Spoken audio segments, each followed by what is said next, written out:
I forgot HBO Go was a thing. That's not a thing anymore, is it? No, because it was HBO Go, right? It's either HBO Now or HBO Go. One those at some point those existed at the same time. And then it was like, well, we're going to dabble in the streaming. Then they combined them into, I think, HBO Go. Just HBO. I think HBO Now existed first, I think. Because that was the streaming. That was just live. But that was just HBO channels. Like, that was the streaming network for HBO. Like how you have, kind of how Paramount started was like Showtime. Yeah. Because Showtime used to have their own streaming service. Yeah. And now I think they canceled that because they got merged in with Paramount. Yeah, I think Now and Go coexisted. Mm-hmm. One of them being a separate streaming service that didn't necessarily have HBO content. Then they were like, this is stupid, which I don't understand why you would develop two apps, two infrastructure, and then go, well, we already have content over here. So, but then I think they just turned into HBO together and merged. But I don't know if that was labeled as Max or if that was just HBO. I thought it was right before. I thought it was like HBO Go. Yeah, maybe they just merged. Because I don't remember it being Max right away. And then it turned to Max. There were two. You're right. There were two products to start. Well, there was the one. Then they introduced the second. Because one of them wasn't paid for. One of them you got free if you subscribed to HBO. And then they were like, all right, HBO Max. But then they're like, you know what? We're going to be so much more than just HBO. It's just Max. So then we just go, we're Max now. Dude, I bet you there's a podcast of us talking about and then there's that. Yeah, and then they realize, well, HBO has a pretty strong brand awareness. Like, you got to keep HBO in there. And I actually think you're right. I do think that we covered this, and I said this is stupid. HBO has a very high value brand that you're just dropping. That was probably for like no reason. 3-4 years ago. Whenever this maybe happened. More. Yeah, I guarantee you're right because I felt that way. But now they're bringing it back to HBO Max. Guess why? Is the story. They're bringing it back because they're noticing that they put too much content out there, muddle the waters, and that most of the quality content that people go for is the HBO content. Yeah.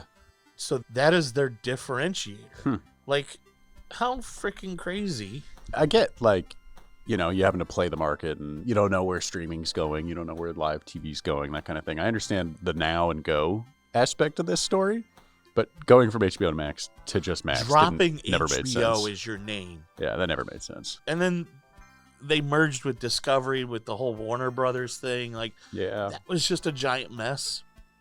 And so they onboarded all this content. And if you remember, they did that, and then they went, oh, we're overspending. And that's when we canceled.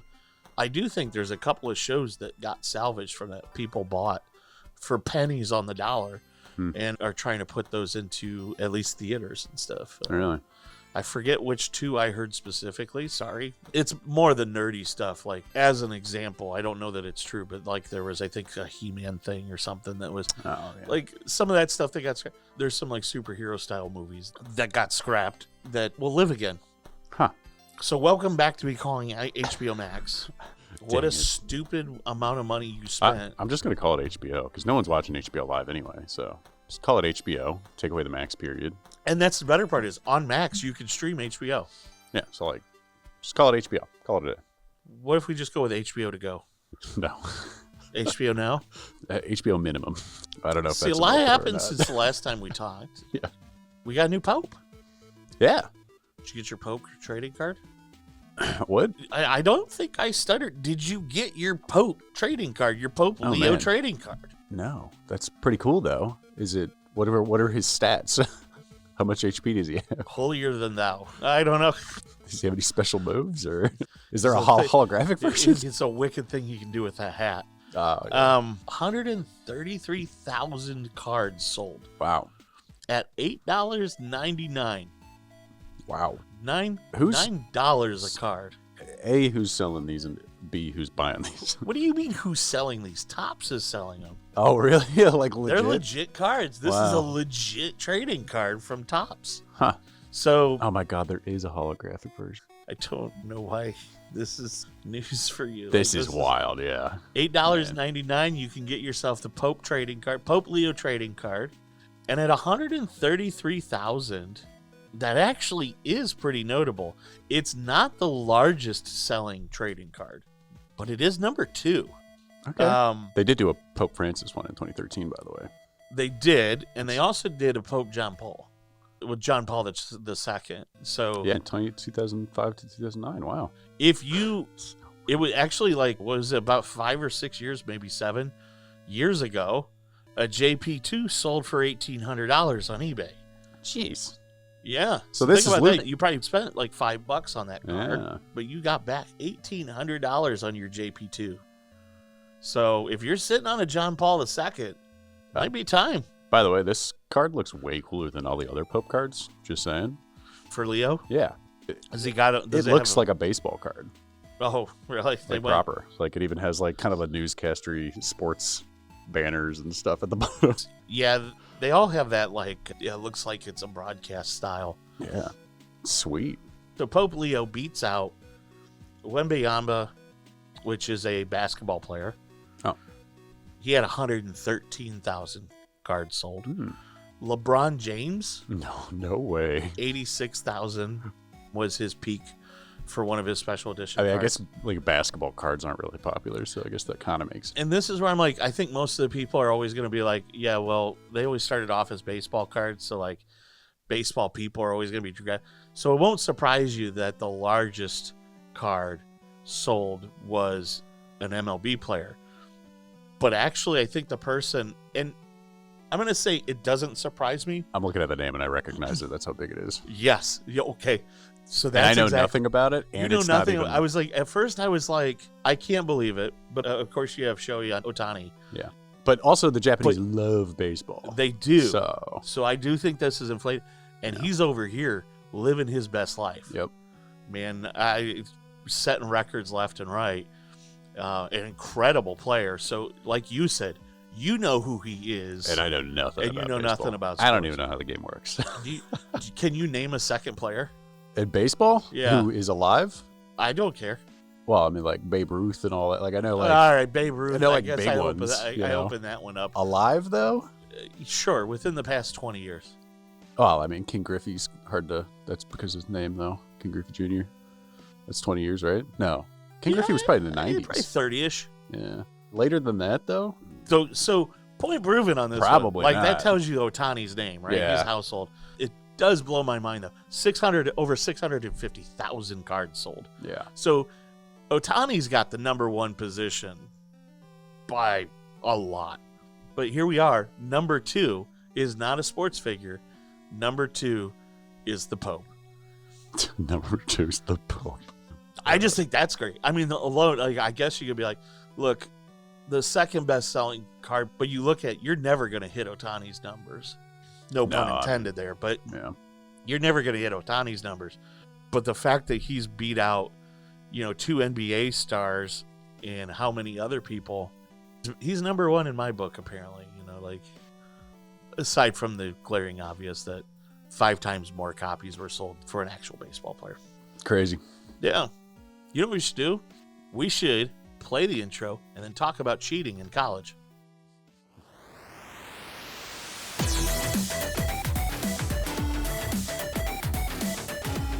Calling me out right now. No, that was actually entirely on purpose. I'm making it awkward because we're cheating because we don't actually have notes today. Or do we? Wait, but wouldn't notes be cheating? Are notes cheating? It's an open book test today. Oh, it's an open book test. Okay, cool. And today's open book test is proctored by the Lighthouse IT Solutions Podcast. Nice. I'm sitting with Griffin. We're back. I got my note card with 5-point font, like a ton of information on all the formulas I need for this podcast. And your Pope Leo baseball card for good luck. That's true, yeah. $1,800. Somebody sold their Pope John Paul card. Trading card stuff is just wild. Because to me. you know who wants them? People who want the cards. Yeah. There's no... But that's the beautiful thing about collecting is there's no value to this part other than nostalgia. Yeah. I don't understand it, to be honest. I mean, I understand collecting. I love it. And I understand that there's a market around it. I just can't understand when the market exceeds these giant numbers where you're like, whoa, you're going to pay $3 million for something. No, I'm not. Nothing in nostalgia to me is worth millions of dollars. You can get into the argument of art. Hundreds. Though. Like, just in general, how is art valued? I guess that's the weird thing, too. But I want to paint a picture for you because I mentioned about students cheating in college. Now, Griff, you're a fine, upstanding person. You never cheated in college, did you? No. Of course not. Nobody ever cheats in college. Nobody ever, cheats to try to pass their classes. Here's what I think is interesting. I'm going to post you back because it's hard to believe that here we are. I want you to go back about 4 years. All right, you there? 2021. I'm wearing a mask. Pretty much, yeah. Yeah. Let's pretend that you're about to go into school. Oh, man. No thank you. For college. Oh, gosh. No thanks. You might remember that about that time, let's say that we'll just argue that the class that is graduating now would be that fall of 2021. So if we go back to the fall of those years, what did we randomly start talking about? AI.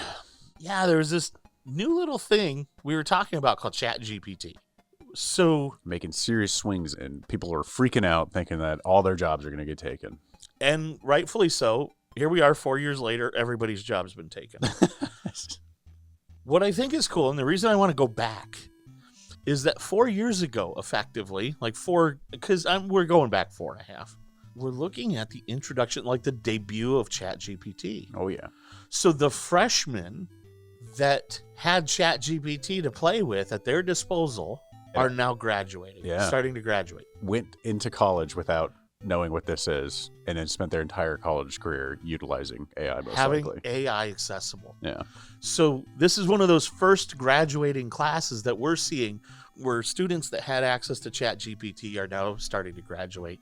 And here's what we've learned. It's being used tremendously to cheat through college. Yeah, could have guessed that probably. But is it, I guess continue, because I'm not sure cheating's the right word. Well, so... Depends on how they're using it, I guess. But. I mean, in some of the context of the teachers, it's 100% cheating. Yeah, but cheating in college is not exactly a new thing. This is my point. This is one of those things nobody really cares. Yeah.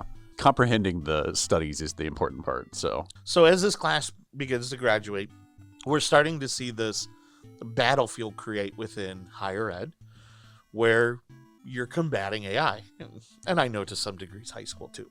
But a lot of students are owning up to the fact that AI was a critical part towards their graduation, that it was an important tool for writing papers and things like that.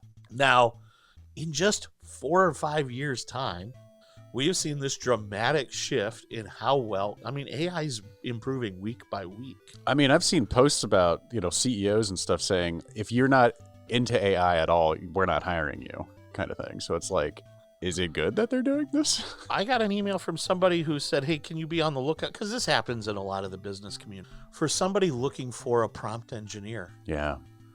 So I would argue these kids are learning probably valuable skills. Maybe. Look, I think the issue is they use them to produce work. They massage. A lot of students have admitted that they used AI to generate papers or solve problems for their work. I mean, as long as you're going through them. And then just massaged it. Yeah. Right? But that doesn't doesn't assume knowledge or learning or perfect, because that's really what you're trying. I had a professor for my general writing studies or whatever thing, and they said the best advice they ever got was to simply lie on every paper you ever write, because it's going to be better.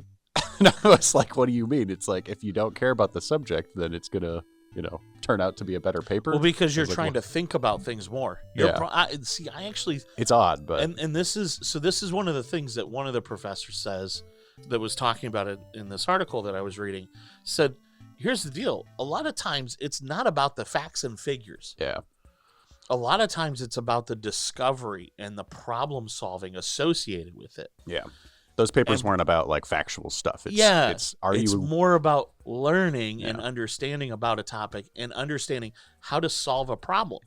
AI did all of the heavy lifting for you. You just massaged the words and stamped your name. But if you're smart, you'll probably have asked the AI, how did you do that, so I can learn how to do it. So hopefully people are doing that. 4 years ago, were you doing that? Maybe now. Yeah. And reasoning models are just kind of, but you've also kind of hit the nail on the head too. We're looking at an exponential growth rate in AI. Oh, yeah. And there are tools out there that are supposed to detect whether something was written by AI. Those aren't perfect, though. But and we've seen some kids get suspended. Yeah. Even though they wrote the paper and they've proven that they wrote the paper. And people have said, Yeah, somebody did one where they did a paper written completely in an AI, and one of the leading tools called Zero AI scored it an 11% on its confidence that it was written by AI. Meanwhile, it said that the book of Genesis was a 93%. All right, then. So, is God an AI? Oh, what? There's a pretty good thought process behind are we in a simulation or not, so you never know. And they are spending a lot of money to try to determine that. I was just reading a thing, this is a complete rabbit trail, that said that ultimately we are either, in terms of like other things, we are either the first or the last in terms of societies to be able to determine whether this is a simulation. Man. Based on like where we're at. And they said like, so the confidence level is like compared to everything else that exists in the universe, they hope to calculate whether or not we're part of a simulation or not. Man, I didn't even know how to go about that, but that's hilarious. That's like a real question. But one that you have to ask, because the reality is, look, we're living in a world with artificial intelligence, whereas we can build simulations. And as simulations, just like, I mean, think about, we look at how history works, and, you know, we didn't have cars. Now, you and I have had cars in our lifetime. They've existed. But over the whole of the simulation of humanity, we have not. One would argue that as the tool learns, as AI gets better, it's able to simulate more. It's able to introduce more parameters and more variables. So as the simulation is able to grow in itself, so are we as a humanity. It's a weird thought process to think that that's all just a simulation. Yeah, I mean, this is the whole like Plato's cave philosophy thing, which is like what the Matrix is based off of and all that. So, a rabbit trail. So, we'll come back to whether or not I think that's a different show as to whether or not Matt thinks that we're in a simulation. But in terms of AI, yeah, I feel mostly real. I feel like the simulation could have done me better. Dude, is all I'm saying. But is my pain a simulation? No, it's self-inflicted mostly. All right, so we talk about cheating, AI, yes, but realistically, we can't really combat it because the AI tools are getting better and better in such a way that the detection tools can't keep up. Yeah. And theoretically, you're taking the AI materials and you are rewriting them in your own words. So this makes it very difficult. I mean, again, though, it's the idea, like, are you simply just doing yourself a disservice by utilizing AI in a way that would be considered cheating? Because you can utilize AI in a different way. Like, for example, I brought up Wolfram Alpha before this. One of the tools I used for math class in college, you know, to learn because I didn't understand what was going on still, even after classes. So you learn with that tool because you put in the equation and it gives you the answer, but it breaks it down for you and, you know, tells you why this is the case, how these things work. So are you simply just doing a disservice to yourself? Calculators. I mean, yeah. Well, you know what teachers used to tell me in school? You won't always have access to a calculator. Yeah, no. Actually, no. Yo, teach. Not only do I always have access to a calculator, my effing watch has one. I have a calculator on my... Yeah. And you know what? Back in the 90s, Casio made a watch that had a calculator on it. I mean, I was in school in the 2000s, and I was still being told that. So And that's so this concept of like, yeah, but here's the deal. Like, you won't always you should have a good understanding because you won't always have a calculator. Okay. The 0.1% of the day that I don't have a calculator. Yeah. You're right. But you know what I do in that 0.1%? I get off the couch and I go and I get my phone. And so, of course, the students are claiming AI is just a tool that is available to us as humanity, like a calculator. Yeah. And you know what? It's part of the modern day workforce, just like the introduction of the calculator. When they graduate, AI is only becoming a bigger tool. Yeah. Same story. Calculators are going to only become more accessible, whether that means that they're an app on a phone or whatever. But we're getting to a point where AI is going to exist everywhere. There's not going to be a need to not have this access to a tool. And that's an interesting argument. It's funny. It's like based on papers and math and things like that right now. Like that's what it's being used for cheating or whatever. But I think like we talked a few times now about like the RAG models and like these AI operators. I wonder if those are going to become something that, you know, people are utilizing to make actions happen. The concept of agents or assistants, however you want to call it. Is that cheating like in some way, or are you letting But that's a tool to do some sort of function. Like, I don't know, some sort of task. It's going to get weird. Yeah. Well, you know, it's really weird. In the same week that I'm reading this article that is effectively claiming that AI is ruining kids because they just use it to cheat and pass schools, talk to me again about Wolfram Alpha. If people don't really know what this is, I want to use this as because this is a great example of this exact same situation. Yeah, it was a tool. It was a website that you could utilize. It had an app when I was in college because at that point, you know, iPhones were prevalent. You just put in literally whatever equation was going on. It figured out, problem. You know, what it was. It actually took a little bit of time. It gave you the answer, and then it gave you, like, depending on how complicated the question was, like a page worth of the breakdown, the show your work, if you will. Yes. So that's exactly it. So math teachers have been fighting this for years. Forever. It's so funny. Wolfram Alpha, you would take your equation that you were looking at on the screen, and you would effectively say what you wanted it to do. Solve for X or whatever. Yeah. And it would break the equation down and solve it for you. But what was neat about it is it would break it down and show its work. Okay, so we talked about there are two types of people here. We already talked about the first type of people who are just going to copy down the showed work. But in the same week, I also saw there's another set of people. So on the flip side of the cheating argument, there was also some kind of loose research and feedback given back that effectively said that students who were using AI to learn and more deeply understand things actually had a higher learning performance. They also had a higher order of understanding topics, and their problem-solving skills were even greater than their counterparts. So here, in just 1 week's time, and it makes sense, this is graduation season that you're seeing this. Yeah. So, but it was weird to me. It's like in one day, I'm reading an article about how AI is ruining schools because kids are cheating. You've got your bottom of the barrel.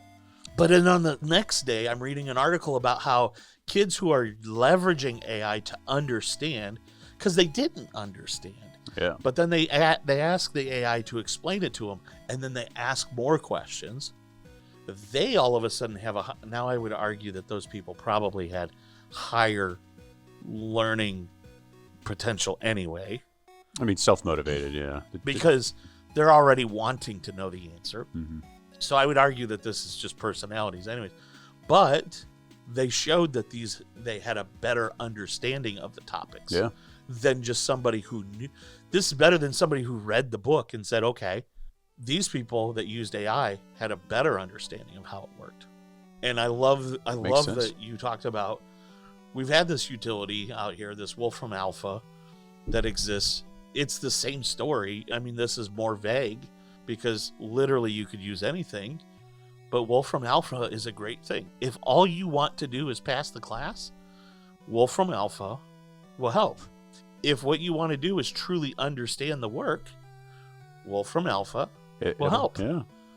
So whether you're trying to be, we'll say, lazy, or you're trying to learn more engaged, here's this tool that it can be used for good and evil. Yeah, launched in 2009. Pretty crazy. You know, I'm on the Wikipedia page for Wolfram Alpha. Interestingly, Microsoft Bing, DuckDuckGo, and Apple Siri and Amazon Alexa have all used Wolfram Alpha. Pretty cool. Yeah, it's how you use the tool.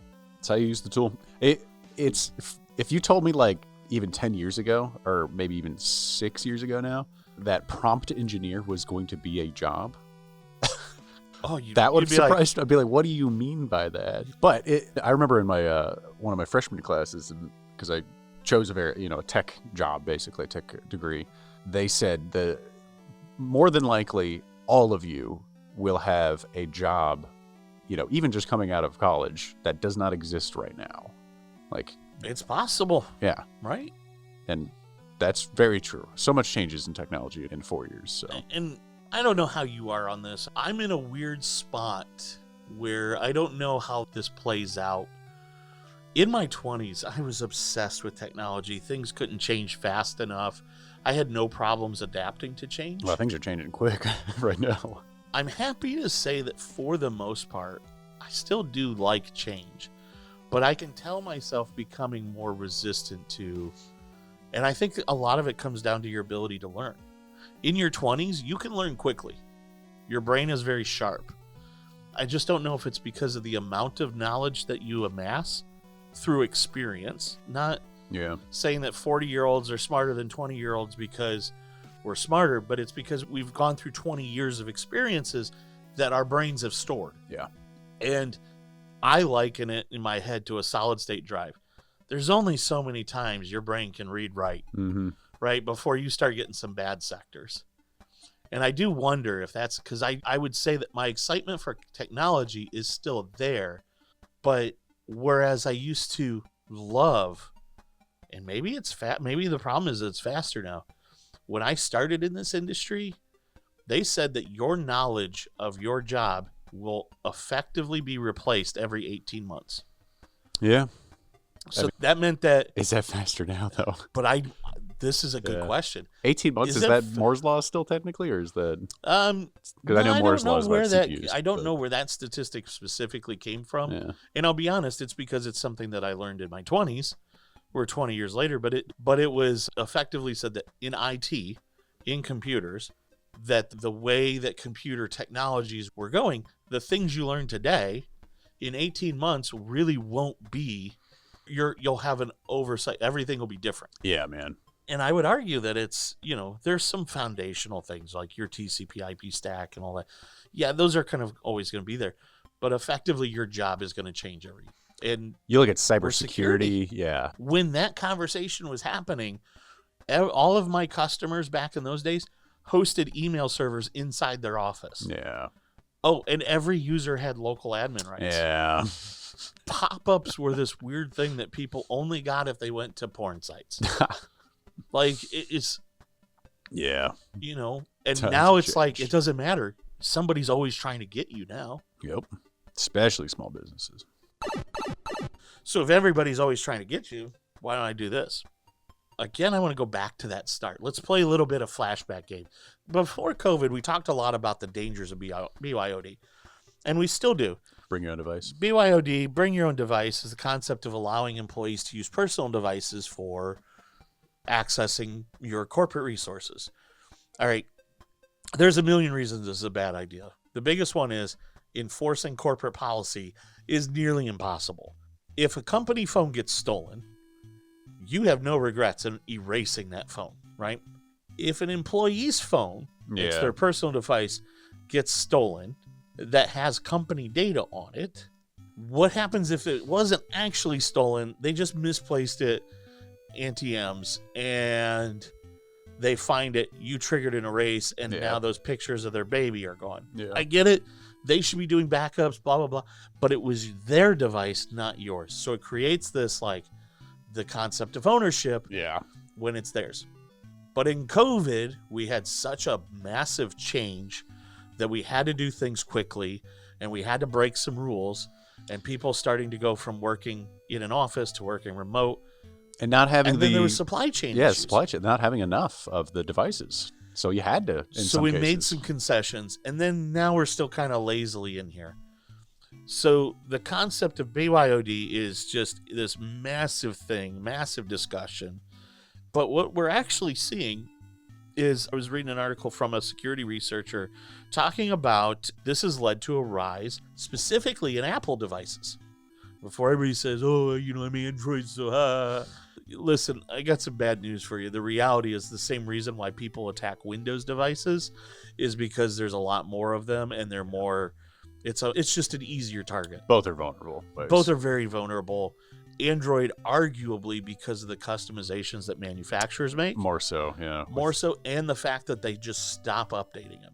Whereas with Apple, the support matrix is like 6, 7, 8 years on a device, and it's the same operating system exists on every iPhone, every iPad, all of standardization makes cybersecurity a little easier. Yeah, but especially if you're targeting a device, it makes the payoff easier too. It's the same reason why Mac is not necessarily a more secure operating system. It's just like, what are you going to go for? If you have 2 piñatas, and the one piñata is, the size of a small teddy bear, and the other piñata is the size of a giant elephant, real life size elephant, the elephant one's got a lot more payout. Yeah. Wikipedia stats, which are not super accurate all the time, but say that 70% of the world's PC devices, desktop devices, are Windows. Which is actually considerably less than it used to be. Yeah. Apple's not even 25, 20 used to be in the 90s. Yeah. That tells you where that world's going. But Apple's 16, and then there's other, which is, Linux, Chrome different OS. flavors of Linux and stuff, yeah. So anyway, we're starting to see this issue come back up that, look, Apple devices, because the payoff is so good, and I think that realistically, when you look at it, Apple devices as a whole, maybe around 45-50% of the market, but Android becomes so segmented after that. And Android probably holds a larger share, but the segmentation makes it harder to consistently attack those. Whereas with Apple, it's standard, right? Yep. If I write this, it's going to work on every iOS device.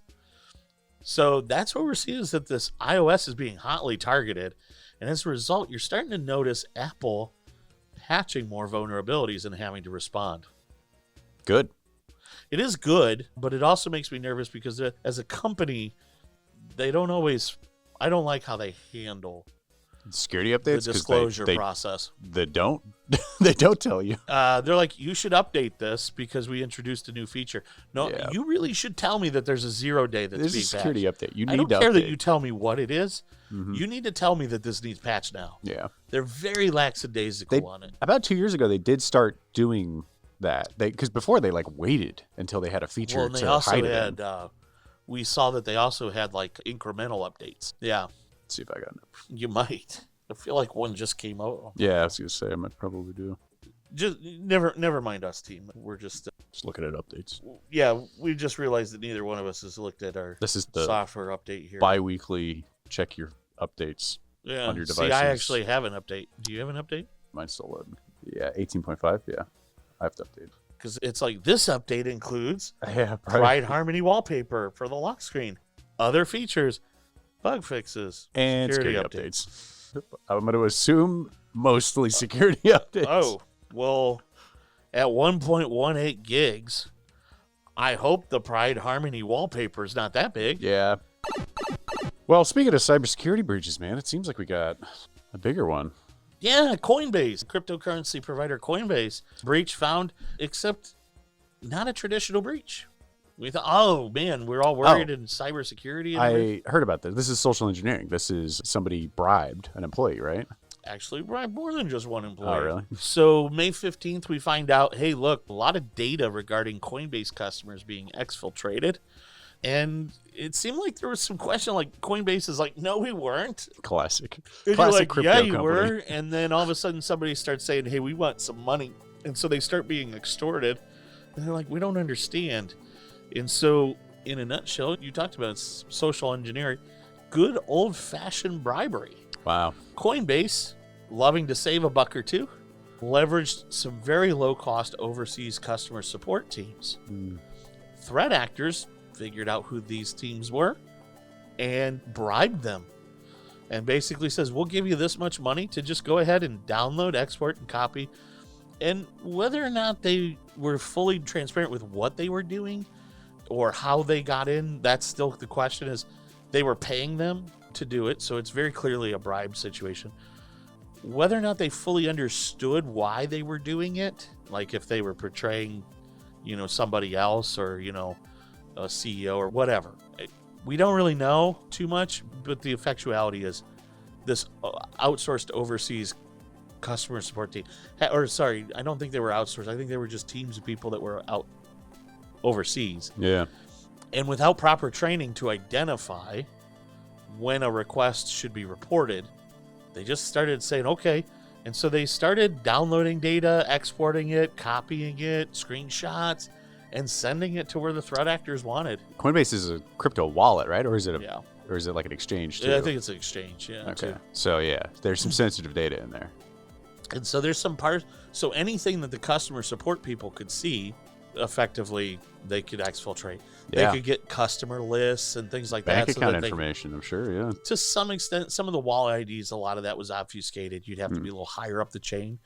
But yeah, it created this concept of like, you're giving people without any security training and out on their own, a lot of with access. very little management, and they're getting bribed because you don't pay them very well. So we'll see how this one works. Lawsuits aplenty, man. Yeah, that's really this one. Here's where this one ends.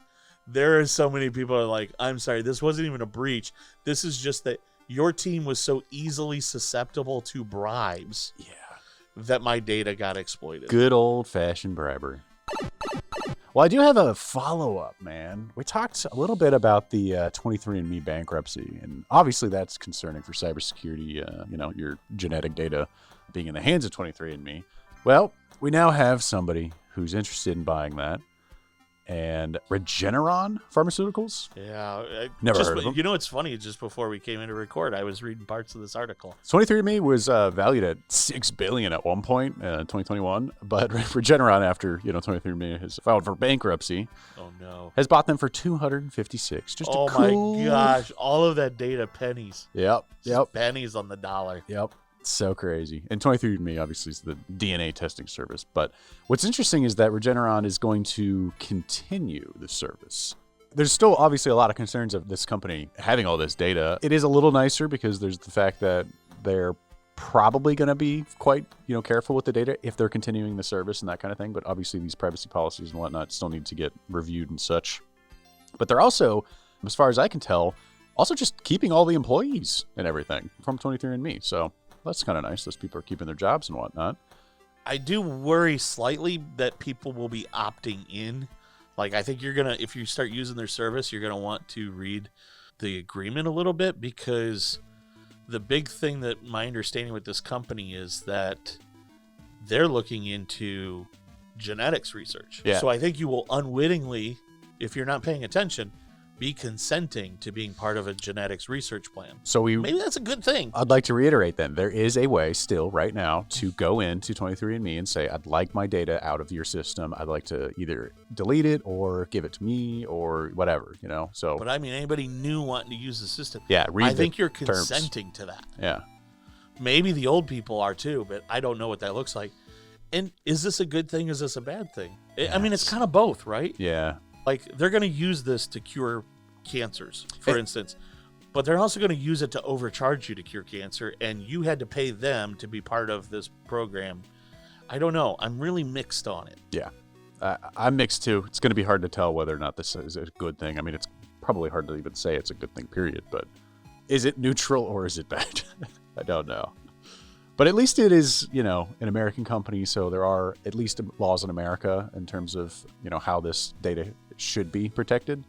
That's not the case in a lot of other countries. I think it's really just EU and America have laws about healthcare data protection. So at least there's that. Well, gosh, I guess the bummer is that we didn't even pay attention to the fact that, hey, Griff, how was your Memorial Day weekend? Because we're recording this beforehand, so we don't have to do all of that. What? But for us, we're looking forward to kind of getting away for a little bit just on the long weekend. I know you're coming back and listening to all of this. But the really cool thing is we talk a little bit about what all's happening. I think we're getting ready to hit that summertime slump a little bit. But I'm really excited about what we have queued up in terms of, look, AI is not going away. This is a tool we're going to keep talking about. Mm-hmm. There's always going to be information there. But I am really excited about some stuff that we've got playing through on the horizon. I know I keep teasing some new content that's going to be coming out for the hub and for actually looking to do some YouTube stuff. Calling out a post on the hub. I think you should check out why your IT budget might be dangerously low. This one is, okay, so why don't we talk a little bit about it? Can we talk about it? Yeah, it's published. As we get into the summertime, definitely, enjoy this time. Enjoy the weather.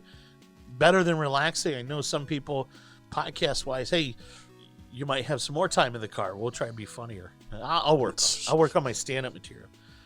The Pope trading card's not funny? Come on. Objectively, that's funny. That's awesome. Where's your trading card? Exactly. I don't have one. Rude, man. It's bull. But you had a post that came up that this, based on some findings we thought was astounding. Yeah. And I know that we come from a weird spot because we're a service provider, right? Yeah, but when it's the center of internet security, the government organization, seems a little like, oh, we should read that and make sure everything's hunky-dory with us. And then we start reading about how the averages that people are spending on IT and cybersecurity and how it's dangerous not to be spending money on cybersecurity. Yeah, so the Center for Internet Security, or CIS, is, had published an article that we came across and was reading it, and it kind of blew my mind away. And listen, I'm not here to use this as necessarily an upsell or anything, but here's what we're noticing. We're noticing that companies are asking questions, and I think that's a great question to ask. But I also worry that some people are asking questions that are pulling back on the cybersecurity conversation. Yeah, dangerous.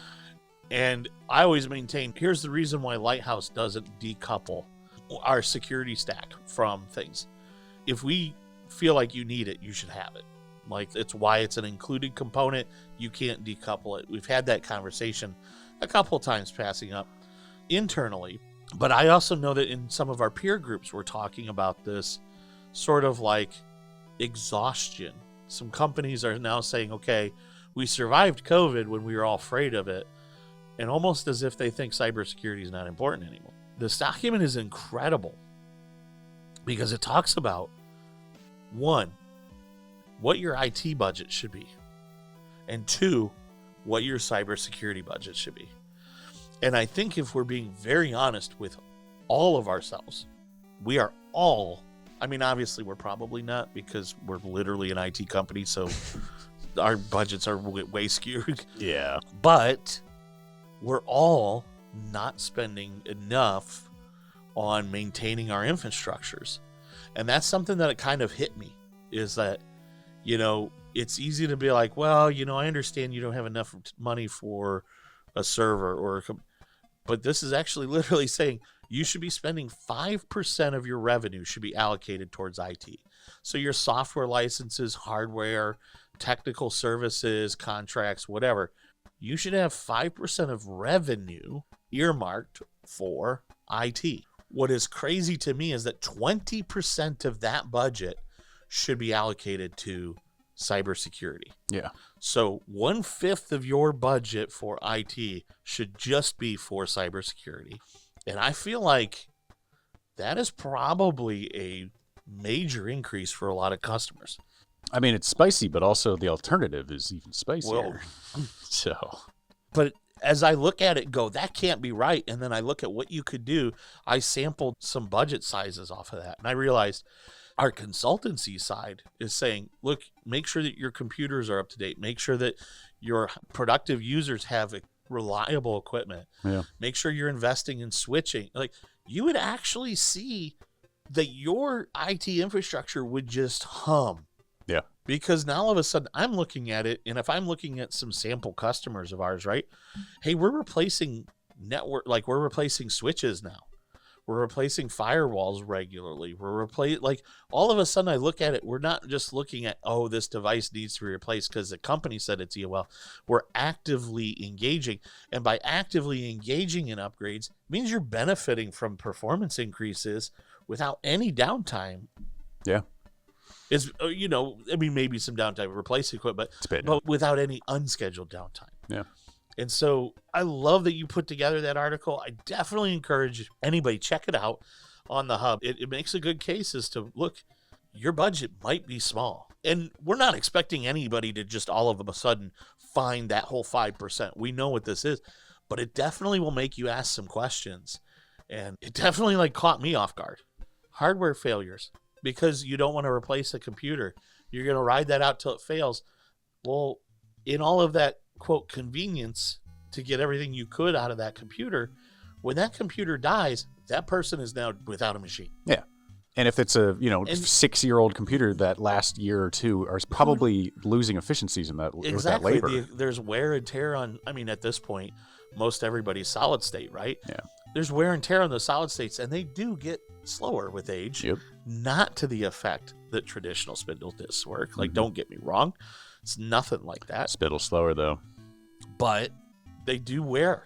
Yep. And they get bad blocks. And actually, with solid states more than anything, what ends up happening is you lose capacity more than you lose straight line performance. Because as a cell has too many reads and writes to it, it marks that cell as being unwritable. And every time you mark off a cell, that's less storage. So actually your solid state disk will shrink in size. So if you ever wonder why it seems like your drive is getting smaller, you might have an old solid state. Check out that article. There's actually the full report in there too, if you just want to read directly what they say. But we kind of summarized it. So. And if you want to have an argument about it, I'd love to. I'd love to have a conversation, because I read it, and at first I disagreed with it.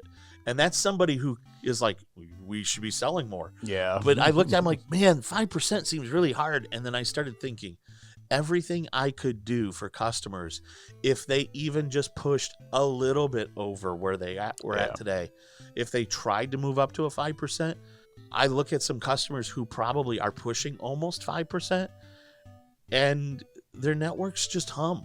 They have little things here and there. I look at it that way, and I just go, okay, I get it now. Yeah. You don't have, if you're not at 5%, if you're at 2%, I get it. Don't double but look at things that you could do to start reinvesting in your technology, because I guarantee you will be surprised at what gains you get. Yeah, even just like trying to make a 5-year plan to get to that, 5% or 4% or whatever you feel necessary. Yeah. So I appreciate that article. Yeah. And I'm glad you brought it up, because it was one that I kind of disagreed with at first. And then I was like, but I look at customer budgets and I realize, if I had 5%, what could I do for the customer? And the reality is their lives would change. Yeah. And that's incredible to me. All right. That does it for this episode of the Lighthouse IT Solutions Podcast. As always, I'm thankful for Griff that he joins me and chat with me about all of this insane stuff. Some of it's fun. I love this. I'm becoming more and more obsessed. I think you're watching a guy soften towards AI. I think in the beginning, if you were to listen to me, I'm kind of a grumpy old man syndrome. And we've talked about it, and now I'm kind of like on board. So, yeah, and reading just tons of books on the whole thing, and hope to have some really cool content and conversations about that coming up too. So keep your eyes peeled for that guy. Until then, though, that does it for us here. Appreciate y'all, and check out the hub, check out our socials, take a peek at the YouTube stuff. Hopefully have some more for you coming soon. That's really just dependent on the guy who films it. That's me. And he's just got to get off his tailpipe a little bit. So, yeah, with that said, appreciate y'all. We'll talk to you next time, and hope you had a great Memorial.